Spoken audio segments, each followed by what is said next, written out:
Bapak Ibu sekalian yang telah hadir di pada kesempatan pagi kali ini di teman-teman proyek yang sedang nobar baik itu di Cikarang, di proyeknya masing-masing, di Bandung, di Anyer, di Ciater, di Bogor gitu ya. Mudah-mudahan dimanapun berada, Bapak Ibu juga teman-teman dari Mitra Marketing Freelance Kariman dimanapun berada senantiasa diberikan kesehatan walafiat. Amin ya rabbal alamin.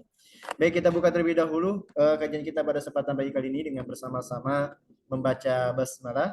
Bismillahirrahmanirrahim. Baik, rekan-rekan sekalian, sekali lagi maka dipersiapkan catatannya dan dipersiapkan diri kita untuk bisa menyimak materi yang luar biasa pada kesempatan pagi kali ini, yaitu memahami makna takdir atau nanti kode dan kodar sesi kedua. Dan tentunya bersama guru kita yaitu Ustadz Dwi Condro Tiono PhD dan telah hadir di tengah-tengah kita.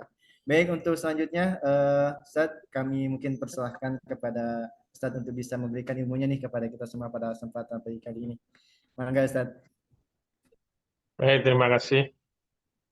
Assalamualaikum warahmatullahi wabarakatuh. Waalaikumsalam warahmatullahi wabarakatuh. Alhamdulillah ya Rabbil Alamin. Salatu wassalamu ala asrafil anbiya wal mursalin. Sayyidina wa maulana Muhammadin wa ala alihi wa sahbihi ajmain. Amma ba'd. Bapak, Ibu, dan saudara-saudara sekalian yang dirahmati Allah, Alhamdulillah kita bisa bertemu kembali untuk melanjutkan kajian kita. Kita masih membahas seputar akidah dan pembahasan kita sudah masuk materi qadha dan qadar. Kemarin sudah kita jelaskan peran qadha qadar dalam sejarah Islam ternyata menimbulkan perpecahan di kalangan umat Islam, sehingga muncul dua aliran besar, yaitu aliran Jabariyah dan aliran Qadariyah atau Mu'tazilah. Inilah yang membuat umat Islam menjadi mundur, menjadi terpecah, menjadi tertindas, menjadi terjajah. Kenapa? Karena pemahaman qadha qadar yang salah. Jadi kita harus berani tegas mengatakan pemahaman qadha qadar kalau salah itu akan berperan menjadikan umat mundur. Misalnya saja kalau memahami qadha qadar sesuai aliran Jabariyah, menganggap semuanya sudah ditakdirkan oleh Allah. Kenapa ada yang miskin? Itu sudah takdir. Kenapa umat Islam tertindas? Itu sudah takdir. Kenapa umat Islam mundur? Itu sudah takdir. Kenapa kok gagal terus? Sudah takdir. Kenapa pemasarannya itu tidak bisa nembus? Sudah takdir. Kenapa penjualan kita itu gagal? Sudah takdir. Kenapa bisnis kita ambruk? Ambruk sudah takdir. Kalau sudah takdir gimana? Ya sudah, pasrah saja.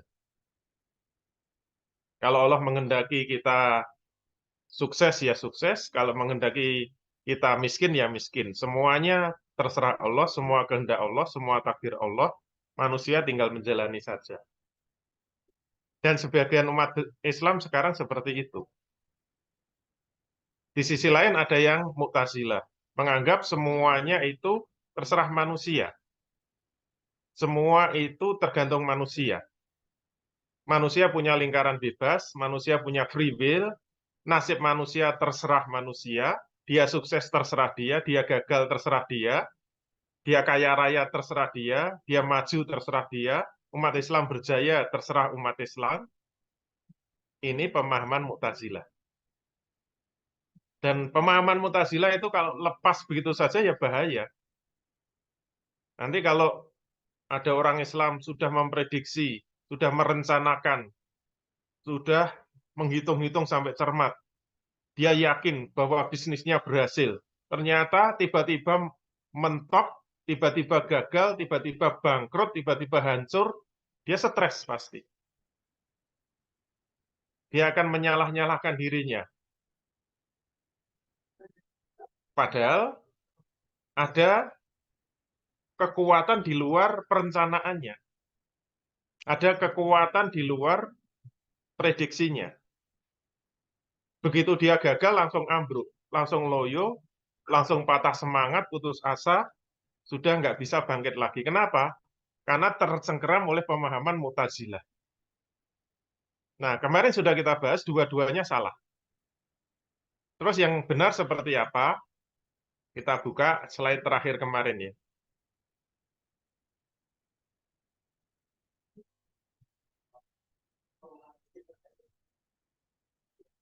Jadi pemahaman yang benar, hidup manusia, fakta perbuatan manusia itu ada pada dua lingkaran. Ada lingkaran yang dikuasai manusia, ada lingkaran yang menguasai manusia. Nah, rumusnya supaya mudah, kalau awalannya itu nanti berarti dikuasai manusia. Kalau awalannya berarti menguasai manusia. Jadi berlaku bolak-balik. Contohnya apa? Kalau awalannya menolong. Kalau menolong itu berarti dikuasai manusia, berarti itu atas kehendak manusia, berarti itu keputusan bebas manusia. Kenapa? Karena awalannya berarti dikuasai manusia.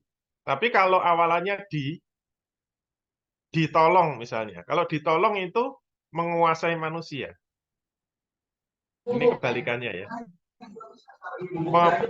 Memukul itu dikuasai manusia. Kalau dipukul itu menguasai manusia. Menodong itu dikuasai manusia, kalau ditodong dikuasai manusia. Memperkosa dikuasai manusia, kalau diperkosa menguasai manusia. Rumusnya awalannya atau di. Kalau berarti dikuasai manusia, kalau di berarti menguasai manusia. Inilah fakta yang sebenarnya, inilah pengamatan yang masuk dalam indera manusia, bisa dipikirkan manusia sebagaimana teori berpikir.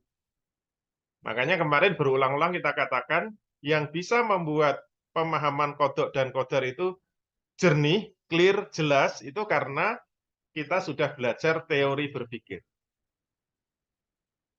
Jadi fakta membuktikan memang ada perbuatan-perbuatan yang sepenuhnya dikuasai manusia. Manusia bebas memilih. Mau belok kanan terserah, mau belok kiri terserah. Mau maju terserah, mau mundur terserah. Kalau dia belok kanan, bisa belok kanan. Kalau dia pengen belok kiri, bisa belok kiri. Itu berarti dikuasai manusia. Dia pengen ngaji bisa, pengen tidur bisa, pengen pergi bisa, pengen tetap tinggal di rumah bisa, pengen kerja bisa, pengen nganggur bisa. Jadi faktanya memang ada perbuatan-perbuatan yang dikuasai manusia. Tapi ingat bahwa ada perbuatan-perbuatan yang menguasai manusia. Nah, ini dibagi dua kemarin sudah. Yang terikat dengan nizam wujud. Nizam wujud berarti peraturan alam atau sunatullah. Misalnya lahir sebagai laki-laki, nggak bisa milih. Kamu milih perempuan apa laki-laki, sudah nggak bisa milih. Lahir jadi laki-laki, lahir wajahnya tidak terlalu ganteng, biasa saja, tidak seganteng Rafael Struik. Ada yang begadang tadi malam. Ya itu namanya terikat nizam wujud.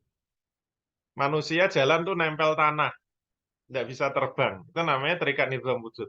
Tapi ada kejadian-kejadian yang di luar nizam wujud. Rencananya dari manusia. Planningnya, ini target tahun ini harus terjual misalnya 10 rumah. Ternyata satu pun tidak ada yang terjual. Itu namanya apa? Di luar nizam wujud. Kalau contoh dalam kitab yang terkenal apa?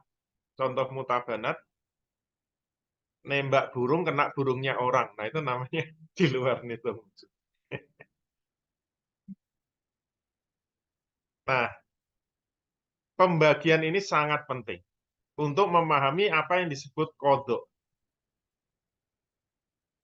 Untuk perbuatan-perbuatan yang dikuasai manusia, ini harus kita pahami bahwa semua perbuatan dalam lingkaran yang dikuasai manusia ini akan dihisap oleh Allah. Kalau kita lakukan sesuai syariat, maka dapat pahala. Kalau kita lakukan melanggar syariat, maka dia akan mendapatkan dosa, mendapatkan siksa. Maka untuk perbuatan-perbuatan yang berasal dari kehendak bebas manusia, jangan mengatakan itu qadha. Jangan mengatakan itu takdir. Kenapa? Karena itu pilihan bebas manusia. Kenapa? Karena itu akan dihisab oleh Allah. Mungkin kemarin sudah saya ceritakan, pernah saya ngisi satu forum. Di situ ada, mohon maaf ya, ada pegawai bank. Saya tanya, kerja di mana Pak? Di bank. Bapak sudah tahu kerja di bank haram? Sudah tahu. Kenapa nggak keluar? Jawabnya, ini sudah takdir. Ini sudah kodoknya Allah. Bukankah kita harus yakin bahwa kodoknya Allah itulah yang terbaik untuk kita? Kita tidak boleh mengingkari takdir. Itu kehendak Allah, itu takdir Allah, itulah pilihan terbaik dari Allah. Karena saya ditakdirkan kerja di bank, maka saya tetap kerja di bank. Nah, itu berarti tidak pernah ikut kajian di Iskariman. Tidak boleh mengatakan seperti itu. Itu fitnah itu. Itu memfitnah Allah. Kenapa? Saya tanya, dulu ketika masuk bank itu ngelamar apa enggak? Mengajukan lamaran enggak? Siapa yang nulis lamaran? Ada ujiannya enggak? Ikut ujian enggak? Ikut mengisi soalnya enggak? Ikut wawancara enggak? Berusaha untuk menjawab enggak? Berusaha untuk benar enggak? Berusaha untuk masuk enggak? Kalau masuk bank itu semua atas pilihan bebas, jangan mengatakan itu kodok. Karena apa? Karena itu akan dihisap oleh Allah. Kalau keputusan kita masuk bank, kita tahu bahwa itu haram, semua harta yang kita dapatkan haram, dan itu akan dihisap Allah sebagai perbuatan dosa, yang nanti akan mendapat siksa dari Allah Subhanahu wa Ta'ala. Kenapa? Karena yang disebut kodok itu pada lingkaran yang menguasai manusia, yaitu kejadian-kejadian yang menimpa manusia, manusia tidak punya pilihan bebas. Yang penting dari pemahaman kodok ini, bahwa kodok Allah itu tidak dihisap.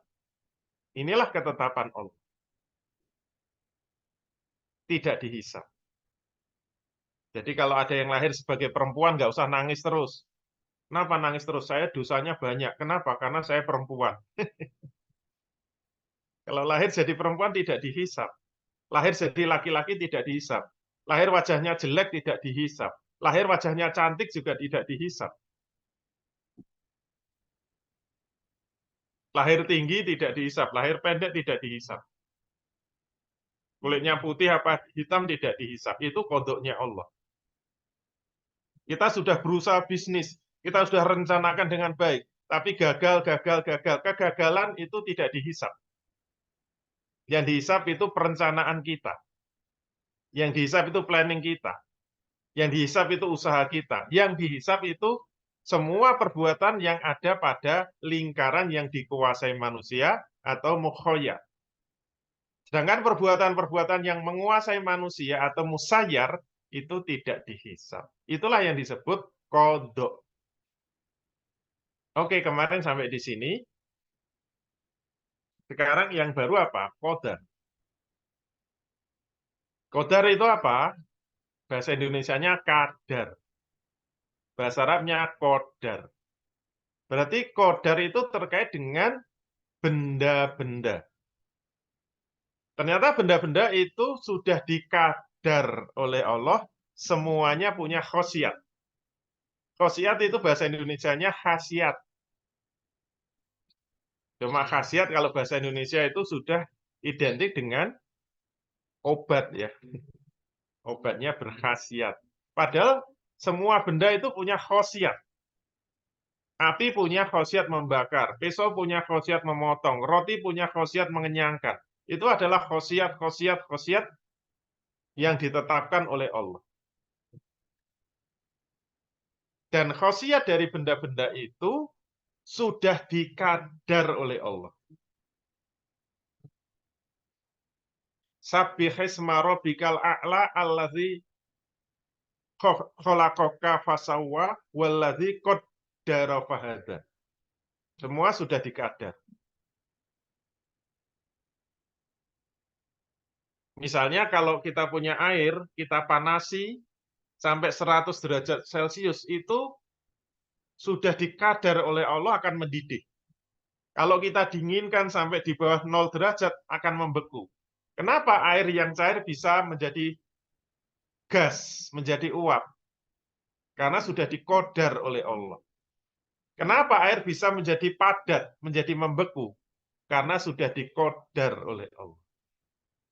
Dan kita harus yakin semua kodar dari Allah itu tidak dihisap. Kalau api bisa membakar, apinya tidak dihisap. Pisau bisa untuk mengiris, tidak dihisap. Air bisa membuat tenggelam sebuah perahu, tidak dihisap. Dan kita harus yakin Allah punya hak untuk mencabut kodar dari sebuah benda. Khosiatnya dicabut. Seperti Nabi Ibrahim, kenapa dibakar api nggak terbakar? Karena khosiat membakar dari api dicabut oleh Allah. Oke. Nah, kepentingan kita beriman kepada kodar itu apa? Khosiat-khosiat benda yang sudah dikodar oleh Allah itu bebas digunakan manusia. Api bisa digunakan untuk memasak nasi, api bisa digunakan membakar rumah. Terserah manusia. Pisau bisa digunakan memotong roti, bisa memotong leher. Terserah manusia. Roti bisa dimakan orang, bisa dimakan anjing. Terserah manusia. Yang dihisap oleh Allah Subhanahu wa taala itu adalah kebebasan manusia dalam menggunakan khosiat benda-benda. Kalau digunakan sesuai syariat, maka dia akan dapat pahala. Kalau digunakan melanggar syariat, maka dia akan mendapat siksa. Itulah makna qadar. Jadi kita sering salah mengucapkan ya. Kenapa nggak ikut pengajian? Wah, sudah qadar Allah, saya lupa itu. Qadarullah saya lupa. Itu bukan qadar. Itu kodok. Kalau qadar itu terkait dengan benda-benda. Kenapa tanganmu berdarah, teriris peso? Nah, qadarullah, pesonya mengiris tangan saya. Nah, itu qadar. Oleh karena itu, ini makna yang mendalam ya. Kita harus tahu bedanya kodok dan qadar. Baik. Masih ada satu persoalan. Persoalan apa? Bagaimana menghubungkan antara kehendak langit dan kehendak bumi? Ini masih ada satu masalah. Kemarin sudah kita jelaskan bahwa semua perbuatan manusia diciptakan Allah. Iradah Allah, kehendak Allah meliputi semua kejadian. Tidak ada kejadian yang di luar kehendak Allah. Ilmu Allah mengetahui apa yang sudah terjadi, apa yang sedang terjadi, apa yang belum terjadi. Kitab Lauhil Mahfudz sudah mencatat semua kejadian sebelum alam semesta ini diciptakan, dan catatan itu tidak akan dirubah oleh Allah. Sudah tetap. Ini wilayah langit, sesuai dengan dalil-dalil yang kita baca kemarin. Tapi di sisi lain, ternyata manusia punya lingkaran kebebasan. Ada lingkaran yang dikuasai manusia. Ada lingkaran yang manusia bebas berkehendak. Berarti manusia punya free will. Bagaimana kita menghubungkan, mendamaikan antara kehendak Allah dengan kehendak manusia? Ada pertentangan, ada pertembungan antara kehendak manusia dengan kehendak Allah. Nah, bagaimana mempertemukannya? Nah, ini yang paling penting. Apakah itu nggak kontradiksi? Caranya mempertemukan itu kembali kepada materi qadar tadi.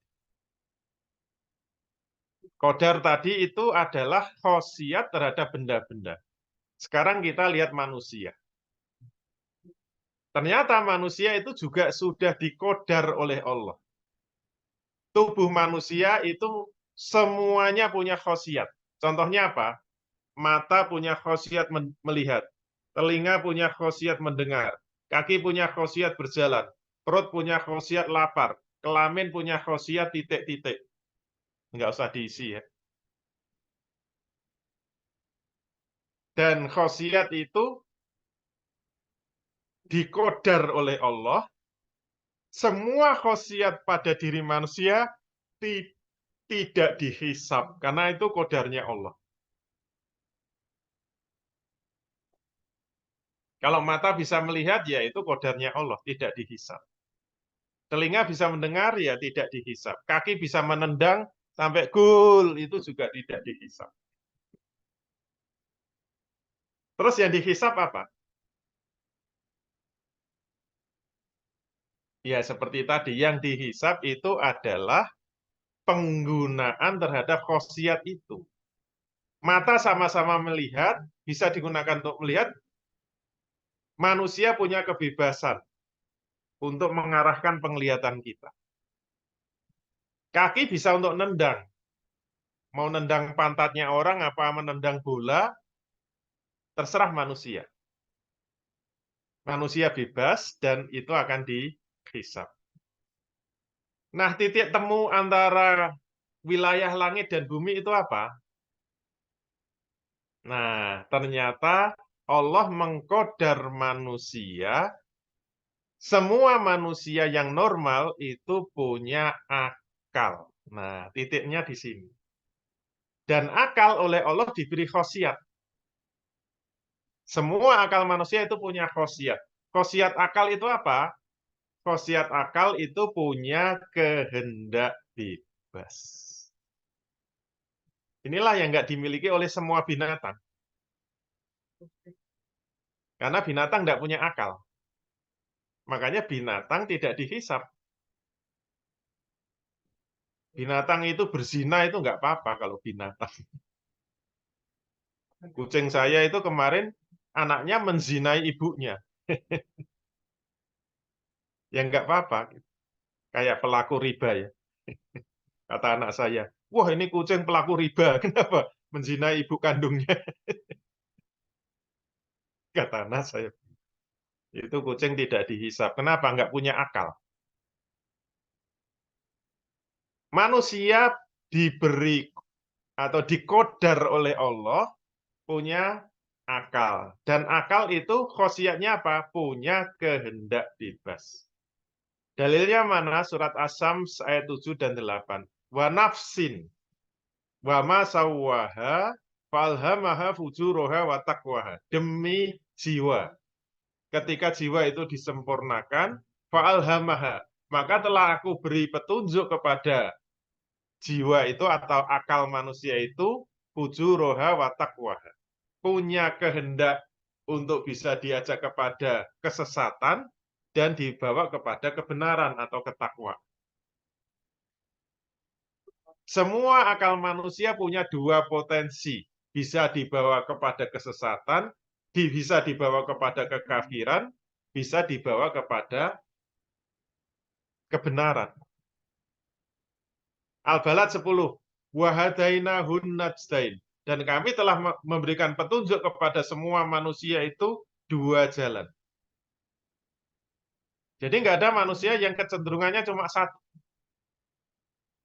Nanti jangan sombong ya, membangga-banggakan anaknya. Ini loh anak saya calon ulama, dia itu nggak bisa dipengaruhi, nggak bisa dihasut. Dia itu maunya jadi ulama, dia pengennya menghafal Quran, dia pengennya belajar bahasa Arab, dia pengennya menguasai hadis. Baunya aja bau surga. Nggak bisa. Semua anak itu punya kecenderungan baik, juga punya kecenderungan jahat. Kita juga nggak bisa menghakimi anaknya orang. Ini anak orang bejat sekali, dikasih tahu, nggak mau dengar, dinasihati nggak mau dengar. Ini maunya jadi penjahat ini. Baunya aja bau neraka. Nggak ada orang yang kecenderungannya jahat terus enggak.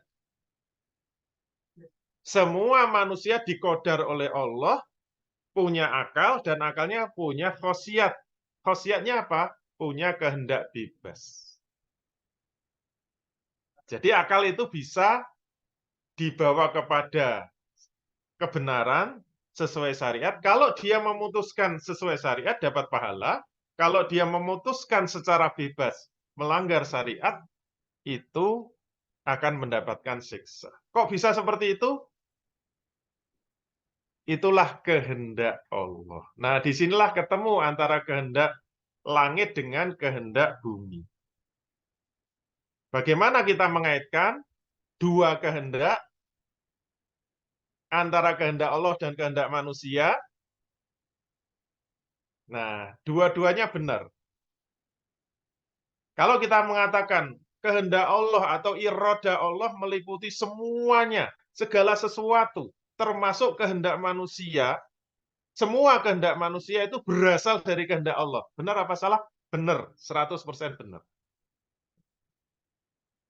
Tapi yang harus kita perinci bagaimana kehendak Allah terhadap kehendak manusia. Jawabannya, ternyata Allah telah berkehendak kepada manusia agar manusia punya kehendak bebas. Kenapa manusia punya kehendak bebas? Itulah kehendak Allah. Berarti kalau Allah berkehendak itu bisa 3 pilihan. Allah bisa berkehendak, semua manusia beriman semuanya, nggak ada yang kafir. Kayak malaikat, malaikat jadi kafir itu nggak bisa. Kenapa? Karena kehendak Allah, semua malaikat itu beriman. Itu pilihan pertama. Bisa juga pilihan kedua, semua manusia itu jadi kafir semua itu bisa. Kayak setan, iblis itu jadi kafir semua itu bisa. Tinggal kun fayakun. Tapi kehendak satu itu tidak dipilih Allah, kehendak dua tidak dipilih Allah, Allah berkehendak dengan kehendak yang ketiga. Yaitu apa? Allah berkehendak manusia punya kehendak bebas. Dalilnya mana? Nanti kita lihat. Sehingga ketika akal manusia mempunyai kemampuan untuk bebas memilih perbuatannya, itulah kehendak Allah. Ketemu kan antara kehendak langit dengan kehendak bumi. Dalilnya salah satunya, walau sya'a rabbuka la'amana man fil ardi kulluhum jami'a. Afa anta tukrihun nasa kata yakunu mu'minin. Kalau dalam bahasa Arab ada lau itu maknanya seandainya, jikalau. Berarti apa? Tidak mungkin terjadi. Jadi kalau orang Arab ngomong lau itu berarti tidak mungkin terjadi. Seandainya aku perempuan misalnya, ya itu sudah enggak. Seandainya aku bisa hidup lagi, itu enggak bisa. Seandainya saya muda lagi, sudah enggak bisa. Itu namanya lau. Ini juga pakai lau. Walau sya'a rabbuka. Seandainya Allah itu mau. Kalau Allah mau. Jikalau Allah itu menghendaki. La'amana man fil ardi kulluhum jami'a. Allah itu bisa kok menjadikan semua manusia di bumi ini jadi beriman semuanya. Ini untuk mengingatkan Rasul. Pengen saya jadikan semua manusia beriman semuanya? Ini saking sedihnya Rasul, kenapa orang didakwai kok pada menolak, didakwai pada ingkar, didakwai pada kafir. Sedih Rasul itu. Makanya Allah berfirman, mau kalau semua manusia itu saya kehendaki beriman semua, mau? Kalau jadi beriman semua, terus tugas kamu apa? Afa anta tukrihun nasa kata yakunu mu'minin? Apakah kamu hendak memaksa semua manusia itu menjadi orang-orang yang beriman semuanya? Pengen. Karena menggunakan law berarti itu bukan yang dipilih Allah. Yang dipilih Allah apa? Allah berkehendak manusia punya kehendak bebas.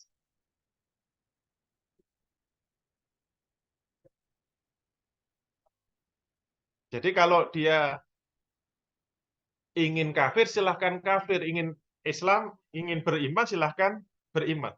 Wa man syaa falyu'min, wa man syaa falyakfur. Kalau kamu ingin beriman silahkan beriman. Kalau kamu ingin kafir silahkan kamu kafir. Keputusan ada di tangan manusia. Manusia punya kehendak bebas. Kenapa manusia bisa punya kehendak bebas? Karena itu kehendak Allah. Masya Allah, Masya Allah.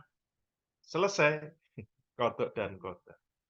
Sekarang contoh studi kasus ya. Studi kasus.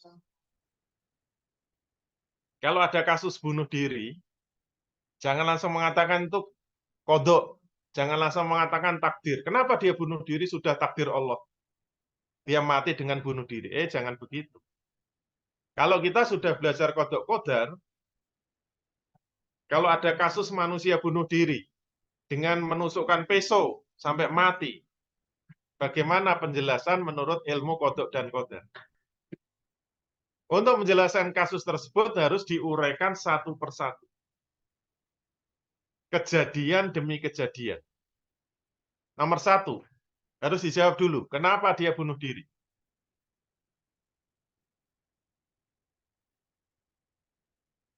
Karena diputus cinta oleh pacarnya, sehingga hatinya sangat pedih. Nah, diputus cinta, itu kodok atau kodar?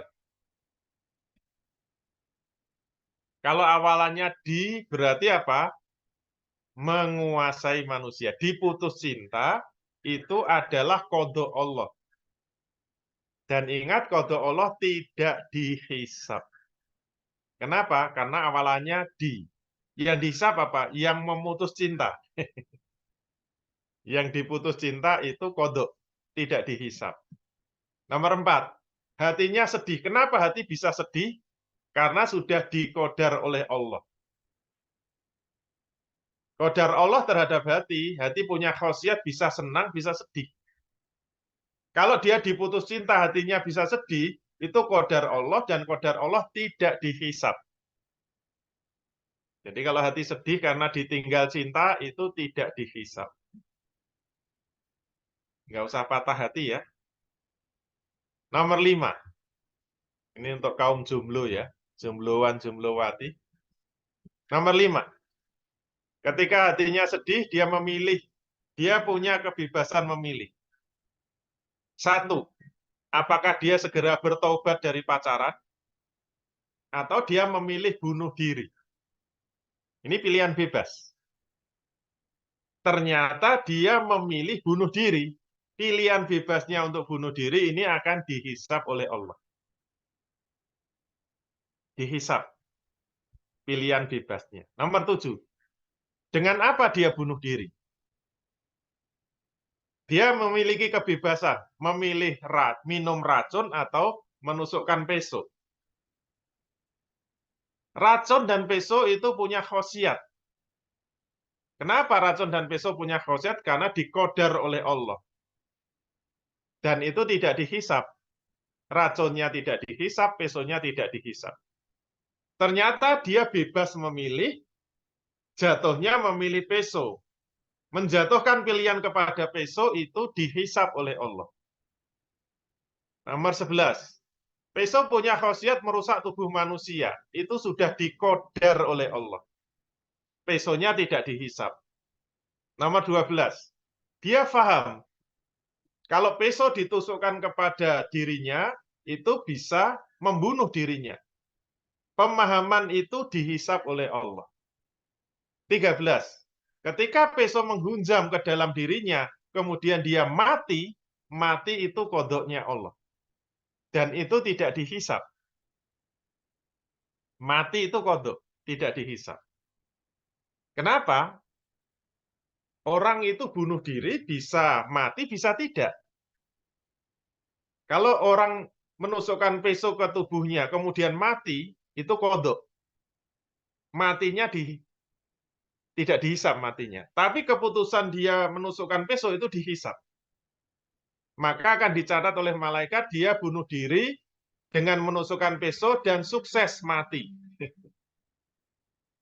Tapi bisa saja orang bunuh diri itu gagal. Dia menusukkan pisau, ternyata nggak mati. Dicatat dia bunuh diri dan gagal. Jadi bunuh diri ada yang sukses, ada yang gagal. Tapi sama-sama dicatat bunuh diri. 14 kesimpulannya karena dia mati dengan proses bunuh diri, maka dia akan dihisab sebagai perbuatan dosa dan dia akan dimasukkan ke dalam neraka. Nauzubillah min dzalik.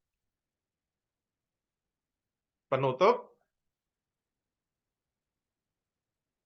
Nah, setelah kita belajar qadar itu apa yang bisa kita simpulkan? Seharusnya manusia lebih waspada. Waspadalah terhadap perbuatan-perbuatan yang berasal dari kehendak bebas manusia. Karena semua perbuatan itu akan dimintai pertanggungjawaban oleh Allah. Sedangkan terhadap kejadian-kejadian yang menimpa manusia, walaupun sangat menyedihkan, sangat menyakitkan, harus yakin bahwa itu adalah ketetapan Allah. Itu kodoknya Allah. Kalau kejadian menyenangkan, segera kita syukuri. Kalau kejadiannya menyedihkan, menyusahkan, sabar. Tugas kita hanya mengembalikan kepada Allah, namanya istirja. Alladzina asobathum musibah qalu innalillahi wa inna ilaihi raji'un. Yaitu orang-orang yang apabila tertimpa musibah itu lingkaran yang menguasai manusia.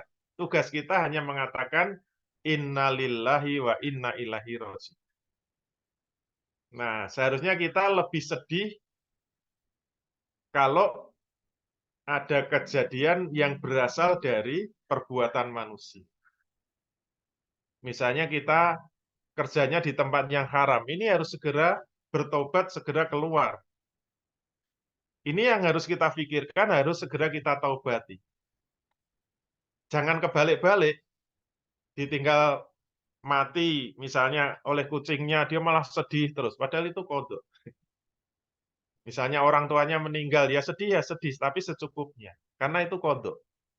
Yang harus lebih disedihi lagi, yang paling menyedihkan kalau kita sudah memilih perbuatan, ternyata perbuatan itu melanggar syariat. Itulah yang harus kita lebih bersedih hati dan harus segera ditaubat. Sekian, Assalamualaikum warahmatullahi wabarakatuh. Waalaikumsalam warahmatullahi wabarakatuh. Masya Allah, luar biasa ya Bapak Ibu. Ternyata ini materi kodar dan kodar ini penting banget.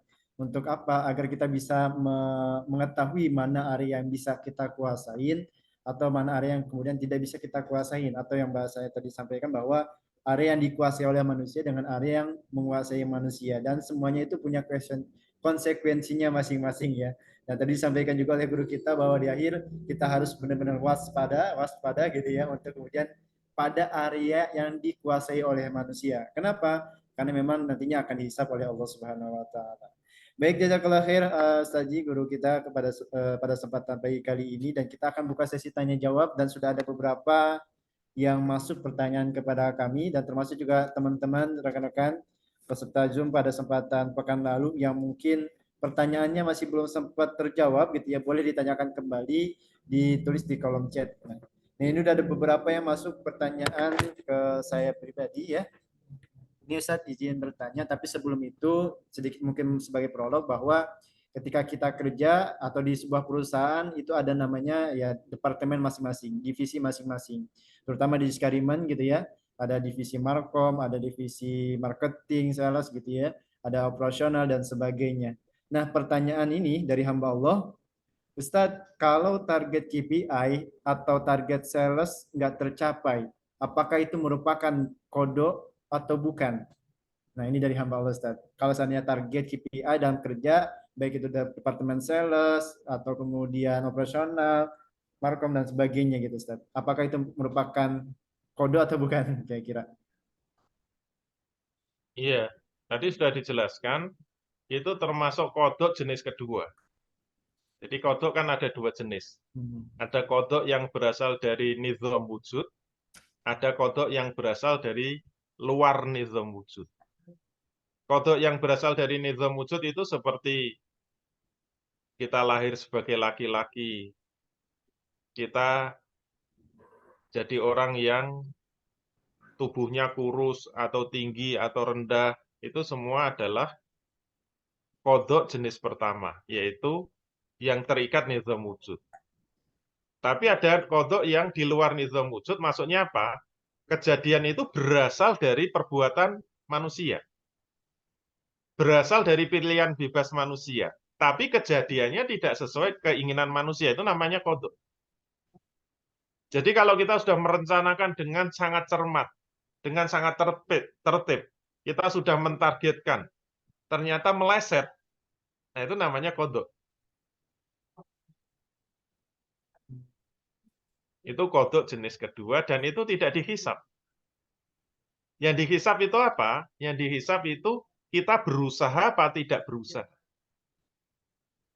Karena bisa saja orang itu tidur saja, tapi penjualannya masuk target gitu. Turu, ngantuan, tidur, penjualannya tinggi terus. Bentar-bentar ditelepon, bentar-bentar di WA, bentar-bentar. Itu namanya kodok. Tapi dia tetap dihisap sebagai apa? Orang yang berdosa. Kenapa? Tidak mau berusaha. Jadi kita harus paham. Kodok tidak dihisap, yang dihisap lingkaran yang dikuasai manusia. Walaupun penjualannya laris, tapi kalau dia tidur ya tetap dihisap sebagai orang yang tidak mau berusaha. Bisa saja orang nggak bekerja itu sebentar tetangganya datang ngasih kue, bentar-bentar ngasih nasi, bentar-bentar ngasih sayur, tiap hari dikasih terus. Makanya dia tidur nggak pernah kerja. Dia tetap dihisap sebagai dosa, kenapa? Tidak melaksanakan kewajiban. Sebagai laki-laki yang punya kewajiban memberi nafkah anak dan istri. Gitu ya, Allah. Baik, Masya Allah, luar biasa. Berarti termasuk kodo jenis kedua ya, yang kemudian berasal dari rencana ataupun rencana manusia itu sendiri. Hasilnya tentu tidak dihisap, tapi prosesnya apakah kemudian melakukan aktivitas yang seharusnya atau tidak, nah itu yang nanti akan dihisap. Baik, Masya Allah, jelas sekali ya jawabannya dari guru kita. Nah, lanjut ada pertanyaan selanjutnya Ustadz dari kolom chat dari Pak Denny ya, Pak Denny. Baik, selanjutnya Ustadz, saya ingin menanyakan perkara tentang ain. Ada hadis mengatakan ain itu benar adanya. Andaikan ada perkara yang bisa mendahului takdir, maka itulah ain. Ini hadis riwayat Muslim nomor 2188. Takdir adalah kodok. Jika ain bisa mendahului takdir, sedangkan ain itu sendiri disebabkan oleh manusia lain. Apakah ini artinya kodok kita bisa diubah oleh manusia lain? Lalu, misalkan saya terlalu sering memuji orang lain dan kemudian orang tersebut kena ain, apakah saya akan dihisap? Nah, seperti itu kira-kira. Iya. Jadi kalau kita melihat dalil harus hati-hati ya. Karena dalil itu kelaminnya ada dua. Jadi dalil punya jenis kelamin. Ada dalil yang kelaminnya itu untuk akidah, ada dalil yang kelaminnya untuk syariat. Jadi kalau dalil itu arahnya kepada syariat, itu untuk dilaksanakan atau ditinggalkan. Berarti dalil untuk syariat itu dalil untuk perbuatan. Sedangkan dalil akidah, dalil untuk diyakini saja. Tidak untuk dilakukan atau ditinggalkan. Jadi harus hati-hati ya. Misalnya, kalau ada dalil, banyak-banyaklah silaturahim, karena itu bisa memperpanjang usiamu. Itu dalil syariat, bukan dalil akidah. Karena dalil akidah yang namanya usia itu nggak bisa molor. Ajal itu nggak bisa mundur walaupun 1 detik nggak bisa. Jadi ketika Rasul berbicara seperti itu berbicara dalam lingkaran syariat. Lingkaran yang dikuasai. Kenapa? Karena manusia tidak ada yang tahu umurnya itu berapa. Mati tanggal berapa. Maka didorong untuk banyak berbuat agar umurnya bisa lebih panjang, rezekinya bisa lebih banyak. Kenapa? Kita juga nggak ngerti rezeki kita itu banyak apa sedikit. Itu berarti dalil yang terkait dengan syariat. Tapi kalau dalil-dalil terkait dengan akidah, nanti akan jelas rezeki itu ketetapan Allah, termasuk apa? Umur juga ketetapan Allah. Termasuk hadis ini. Nah, hadis ini konteksnya adalah konteks syariat. Kenapa? Karena kita nggak ngerti takdir itu seperti apa. Kita itu ditakdirkan umurnya berapa. Tapi kita baru tahu takdir seseorang kalau dia sudah meninggal. Oh, dia umurnya cuma 50. Yaitu sudah kodoknya umurnya 50. Kalau kita berdoa sampai jungkir balik supaya umurnya jadi panjang ya nggak bisa. Kenapa? Kita sudah tahu takdirnya. Tapi kalau belum tahu ya silahkan. Yang kedua, terhadap masalah ain ya.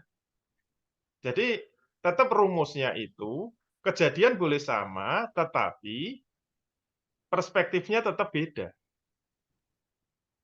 Misalnya saya ketemu Ustadz Masturi ya. Ketemu langsung saya tonjok, wes gitu. Ini kejadiannya sama. Maka hisapnya beda. Ustadz Masturi saya pukul, namanya dipukul. Kalau dipukul itu kodok, tidak dihisap. Kalau saya yang memukul itulah yang dihisap. Kejadiannya sama, seseorang dipukul, tetapi yang satu dihisap, yang satu tidak. Gitu ya, Allah. Baik, Masya Allah, luar biasa. Jazakallah khair Ustaz atas jawabannya. Baik, insya Allah sudah jelas ya Pak Denny ya jawabannya. Dan lanjut ke pertanyaan selanjutnya dari tim Granada Skypark. Ya. Nah ini, Assalamualaikum Ustaz, izin bertanya, bagaimana pandangan Ustadz terkait fenomena-fenomena Habib yang seolah-olah menjual menurut pandangan saya terkesan menjual nasab Habibnya. Terima kasih. Jadi mungkin Ustadz ada Habib, padahal Habib itu kan kata yang sangat mulia gitu ya, bahkan menjadi keturunan cucu Rasulullah SAW, wujud dan sebagainya. Tapi bagaimana kemudian seolah-olah ada Habib yang menjual nama tersebut, memang keturunan, tapi aktivitasnya agak jauh dari akhlak Islami gitu ya Ustaz ya. Bahkan saya pernah melihat juga di media sosial Habib yang kemudian bukan sulap ya, ada sesuatu yang nggak kurang enak dipandang dengan kacamata akhlak Islam itu sendiri. Nah, bagaimana Ustaz terkait fenomena tersebut Ustaz? Iya, itu sama dengan tadi ya. Kalau kita melihat dalil itu harus hati-hati, karena dalil itu ada jenis kelaminnya.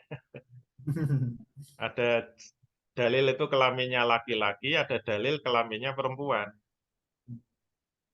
Jadi kadang-kadang dalil ini ditujukan kepada pihak ini, tapi tidak pihak itu gitu loh. Contohnya misalnya masalah utang piutang ya, utang piutang.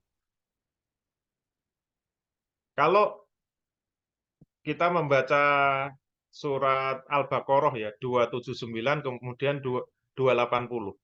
Itu kan ayatnya wa in tubtum falakum ru'usu amwalikum la tazlimuna wala tudlamun. Jika kamu ingin bertobat dari mengambil riba, maka bagimu adalah pokok hartamu. Kamu tidak menzolimi dan tidak dizolimi. Kemudian 280 apa? Wa in kana zu usratin fanadhiratun ila maisarah. Wa antasaddaqu khairul lakum in kuntum ta'lamun. Ini ayat yang beda alamatnya. Yang 279, jika kamu ingin bertobat dari mengambil riba, bagimu adalah pokok hartamu. Ini dalil untuk orang yang punya utang, kalau ingin tobat caranya apa? Kembalikan pokok utangnya. Kamu jangan nambahi. Menambahkan dari pokok utang itu riba. Ini untuk yang berutang. 280 itu untuk yang memberi utang.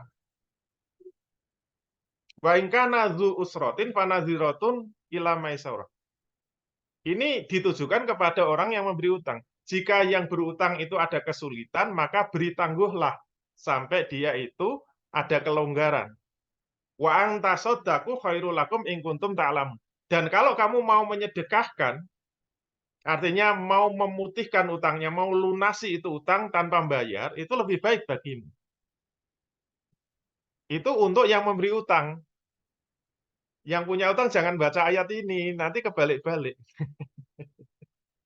Ini ayat untuk yang memberi utang.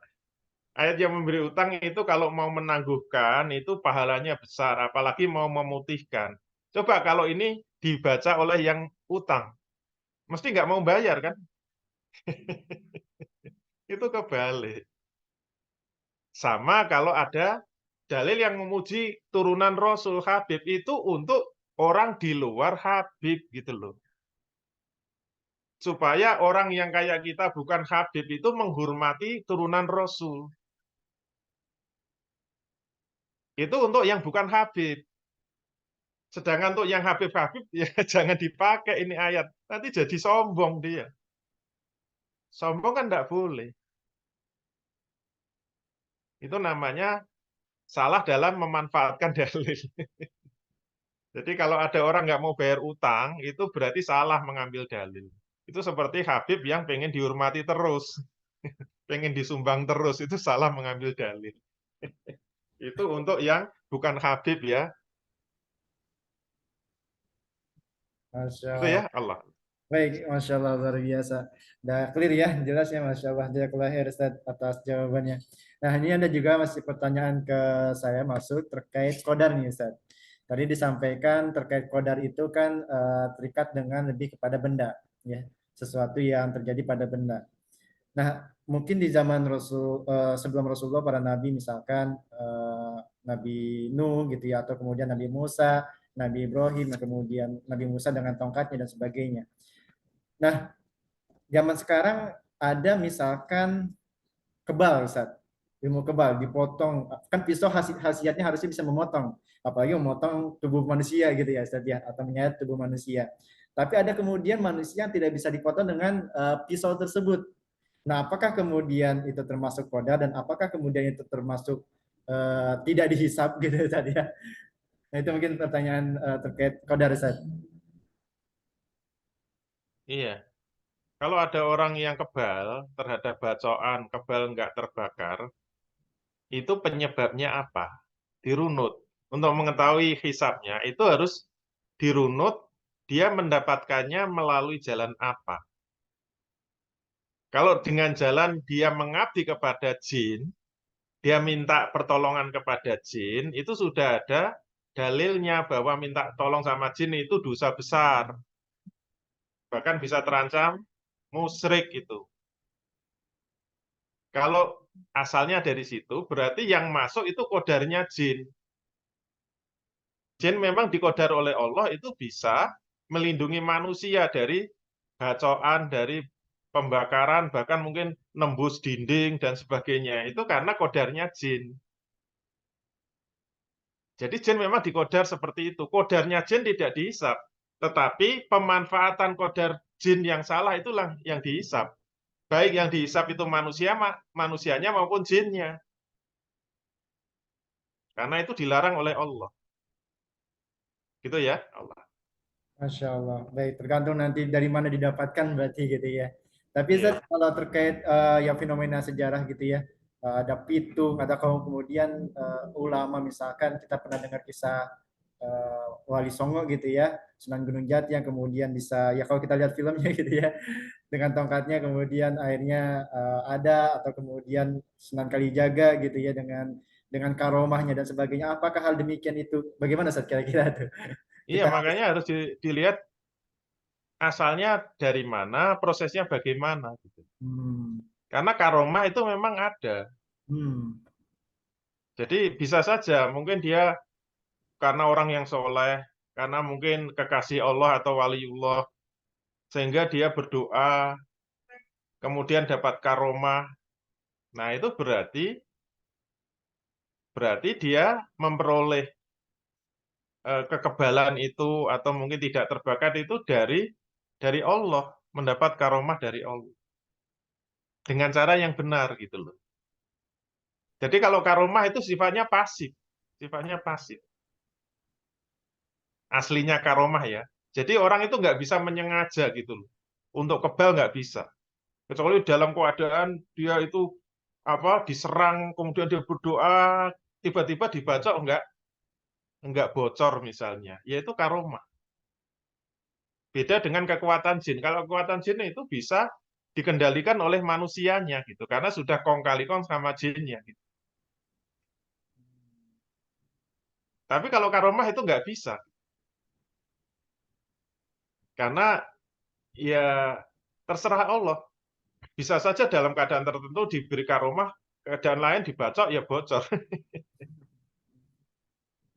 Orang yang dapat karomah itu memang ya nggak bisa memastikan dirinya itu kemudian kebal, itu nggak bisa. Yaitu dia hanya mengandalkan kekuatan Allah, memasrahkan pada Allah, Allah bisa memberi, bisa juga tidak. Itu karomah. Gitu ya Allah. Baik, Masya Allah. Berarti karomah itu diberikan langsung oleh Allah, sedangkan kalau seandainya di luar karomah gitu ya, yang kemudian meminta gitu ya, meminta pertolongan jin dan sebagainya, nah itu nanti akan dihisap. Karena proses itu yang kemudian akan dihisap oleh Allah Subhanahu Wa Taala. Baik, jazakallah khair Ustaz atas penjelasan yang luar biasa. Nah ini ada masuk juga pertanyaan, ini kayaknya dari orang jomblo gitu ya. Rata-rata beberapa teman-teman masih jomblo gitu ya. Kita doakan mudah-mudahan Kang Zahid segera gitu ya. Nah jodoh Ustaz, terkait jodoh.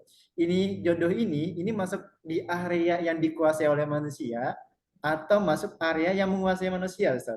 Karena kan di sisi lain kalau kita ngomongin jodoh, oh enggak saya juga harus berikhtiar gitu kan untuk mencari dan sebagainya. Tapi di sisi lain kita tahu dalilnya bahwa yang namanya kematian, rezeki dan jodoh termasuk gitu ya, itu udah ditetapkan oleh Allah Subhanahu Wa Taala. Nah, kira-kira jodoh ini udah termasuk masuknya kemana nih? Area yang dikuasai oleh manusia atau area yang menguasai manusia? Nah, kira-kira seperti itu, Ustaz, untuk biar para jomblo ini nggak bingung gitu ya. Iya. Jodoh itu kedudukannya kayak rezeki, kayak ajal. Jadi jodoh itu termasuk kodoknya Allah. Termasuk kodoknya Allah. Yang kita tidak tahu. Sama seperti rezeki. Rezeki itu kodoknya Allah, dan kita nggak tahu rezeki kita itu banyak atau sedikit. Ajal juga kodok Allah, kita nggak ngerti umur kita itu berapa. Oleh karena itu, karena kita tidak tahu, maka nggak usah dipikirkan gitu loh. Cuma diyakini gitu. Oleh karena itu, sama seperti rezeki, yang harus kita pikirkan dalam lingkaran yang dikuasai manusia. Bagaimana kita harus terikat dengan syariat Allah dan sunatullah supaya kita bisa mendapatkan rezeki yang banyak, rezeki yang halal. Termasuk mencari jodoh. Yang bisa kita lakukan apa? Berusaha cari jodoh yang benar-benar cantik, kaya raya, dan solihah gitu loh. Boleh kok cari istri itu yang cantik, boleh. Kan ada 4 kriteria yang diberikan Rasul. Laki-laki itu cari istri karena kecantikannya, karena keturunannya, karena kekayaannya, karena agamanya. Tapi yang paling beruntung itu yang karena agamanya. Itu menandakan apa? Mencari jodoh karena kekayaan, kecantikan, turunan itu boleh. Tapi yang membuat orang beruntung itu karena agamanya. Oleh karena itu, kalau mencari jodoh itu dalam lingkaran yang dikuasai, kita harus berusaha mencari jodoh yang agamanya baik. Kalau terpaksanya cantik, ya sudah diterima saja. Nggak usah ditolak. Kalau terpaksanya kaya, ya sudahlah, diterima-terima. Oke. Karena itu tidak haram. Jangan kebalik-balik ya. Gitu ya Allah. Baik, Masya Allah, jazakallah. Gitu ya, teman-teman rekan-rekan sekalian, boleh kok mencari rezeki sebanyak-banyaknya, yang ikhtiar sebanyak-banyaknya gitu, semaksimal mungkin dengan harapan mudah-mudahan dapat rezeki yang lebih banyak gitu ya. Atau kemudian mencari jodoh bukan sebanyaknya ya, semaksimalnya gitu Kang Zahid ya gitu ya. Maka semaksimalnya, ikhtiarnya semaksimal. Insya Allah kita doakan orang-orang soleh yang masih sedang mencari, Allah berikan segera gitu ya. Tapi Ustadz, ada satu hal lagi ya Ustadz, menjadi diskusi. Ini sebagai penutup mungkin ya, tidak ada pertanyaan lagi selain ini. Terkait sekufu Ustadz. Nah, bagaimana kemudian pandangan Islam atau kemudian kita harus memandang terkait sekufu. Nah, karena kan ada yang mencantumkan saya maunya sekufu dan sebagainya. Nah itu bagaimana Ustaz dalam pandangan Islam mensyaratkan gitu ya, atau bahasanya itu pengennya itu sekufu gitu dalam hal terutama jodoh mungkin. Iya, kalau dalam Islam sekufu itu bukan syarat. Nggak ada syarat cari jodoh yang sekufu, nggak ada. Jadi sekufu itu mubah-mubah saja. Nggak ada dalilnya yang mensyaratkan jodoh itu sekufu. Oleh karena itu, ya berarti yang dalam lingkaran yang kita kuasai, dasar pemilihan itu yang apa? Yang agamanya baik. Itu yang nomor satu. Kemudian nomor dua, ya kecantikannya, kekayaannya, terus keturunannya. Nah, itu yang justru ada dalilnya itu. Kalau sekufu itu ya boleh-boleh saja. Tapi tidak merupakan syarat dan bukan sunnah juga. Mubah-mubah saja. Oleh karena itu, yang terbaik, yang membuat kita beruntung adalah yang agamanya baik. Gitu ya, Allah. Masya Allah, baik, jazakallah khair Ustaz. Jadi boleh ya teman-teman kalau mau kemudian mubah-mubah aja gitu ya untuk kemudian mencari yang sekufu. Tapi itu ya mangga prosesnya yang penting apa namanya tidak keluar dari jalur syariat Islam. Baik, jazakallah khair Ustaz atas penjelasan materi pada kesempatan pagi kali ini terkait kode dan kodar, dan ingat tadi ada wilayah yang kita kuasai terkait kode gitu ya, ada wilayah yang menguasai kita. Jadi kita harus kemudian berhati-hati dan juga harus benar-benar diusahakan, dimaksimalkan agar wilayah yang dikuasai oleh manusia ini, oleh kita ini gitu ya, tidak melanggar aturan ataupun syariat Islam. Dan terkait dengan kodar gitu ya, terkait kodar ini lebih banyak jatuhnya kepada hal-hal yang terkait dengan benda gitu ya, khasiat yang ada pada benda itu sendiri.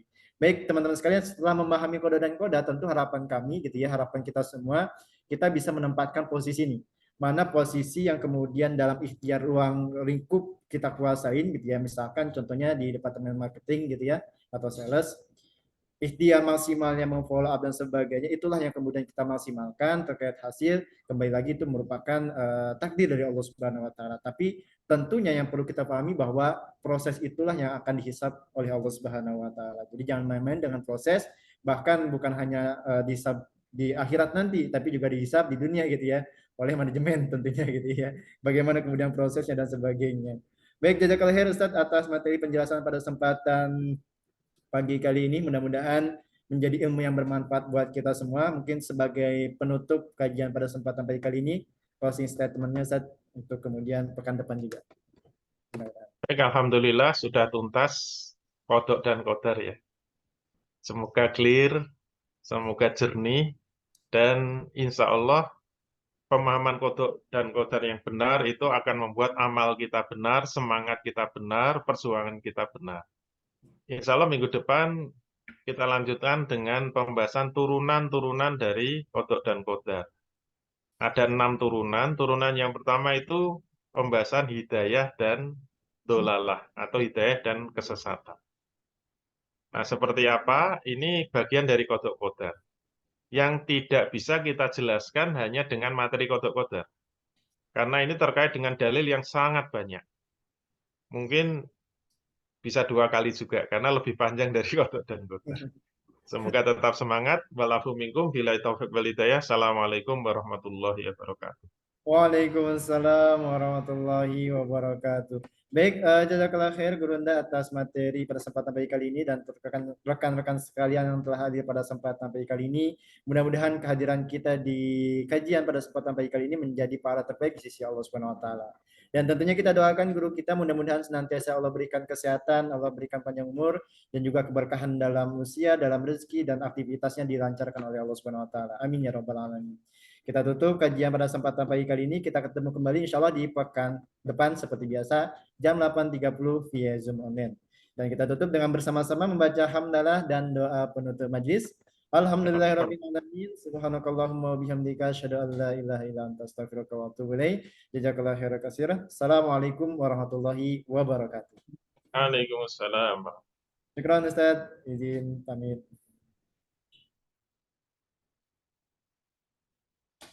Terima kasih semuanya.